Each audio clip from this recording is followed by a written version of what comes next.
Hello from week 8 and future Katie, bringing you narration for week 4. This week covered miles, I believe, 474 to 566 and the end of the desert section in Tehachapi. This morning here, we were hiking down to a fire station that we camped at for the night, and this was the first cloud inversion that I had seen and walked past, so that was a really cool thing to finally get to see in real life. So I was pretty stoked about that this morning. And then once we got down to that fire station, we did a small resupply down the road at a gas station, which was really interesting. The first time I think that I topped off my food in that method. This section also ended up having just some really beautiful sunrises and sunsets.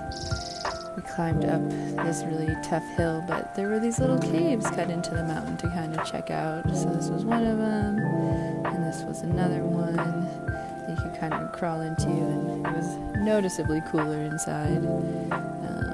But I do remember this day being a very hot day. I was very tired and probably pretty hungry. I think I ended up in tears at one point.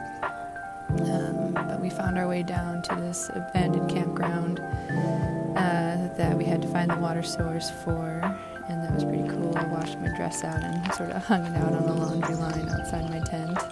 This was part of that campground. Another good sunrise. Just loving those pastel rainbow hues out there in the desert.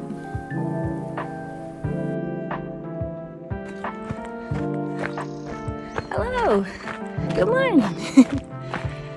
Today is day 25 on trail, and we're gonna hit a really big milestone today. We're gonna cross the 500 mile marker. Pretty insane. Yesterday was a tough day. It was hot. A lot of climbing up. Honestly, the first day in a couple weeks that I've cried. It was just all around a hard day. And took a little bit of a risk for an off-trail water source in a camp last night that comments alluded to being water, but maybe it was hard to find. We did find it, and we left behind some arrows and cairns for the next that come behind us if anyone braves it down there. But there was some of the notorious poodle dog bush you had to dodge on the trail down. But we decided to take the forest road out of camp. So that was a much smoother route. Did skip technically some trail miles this morning, but we are making them up on the road. And tearing down my tent this morning, got stung by a bee. So that was a great way to start the day, but looking forward to hitting this milestone. We're gonna see if we can push it to Hikertown tonight. It'll be the biggest mile day ever for me if we get there. But then it sets us up for some chores tomorrow morning, afternoon nap before we roll out to night hike the aqueduct section. So these were a little bit of the views as we can see the basin down where we're going to hike the aqueduct at. As we worked our way down to Hikertown, there's pretty purple flowers. And this weird little place is Hikertown. Truly the Wild West out there. It's quite the experience. We had some wild car rides to and from the general store. Camped in these little themed rooms that just had a bed in them.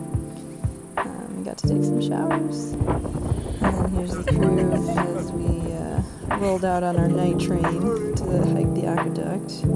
It's a section most people do at night because it's so flat and long and hot. So we did it over 2 nights. The first night we hiked all the way through the night and ended up sleeping during the day for a while.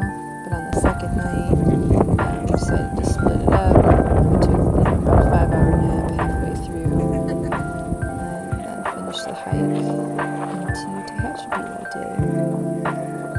So here's just some views of that aqueduct.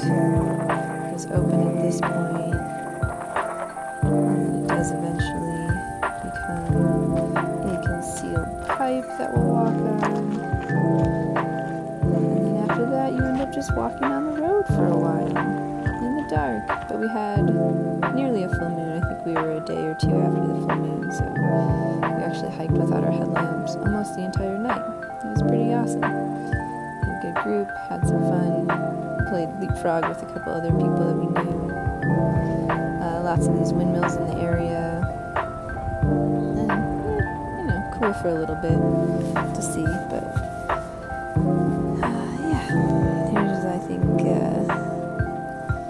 the next day. Still working our way towards Tehachapi. This sunrise was just making everything glow in such a beautiful way. These like golden yellow bushes were so cool in the morning. And we saw this sign that signified the end of the desert section. Got this Airbnb in Tehachapi and had the best eclair of my life at the bakery there. And we cooked this really awesome family dinner for our group. And then I had to make some repairs in the back of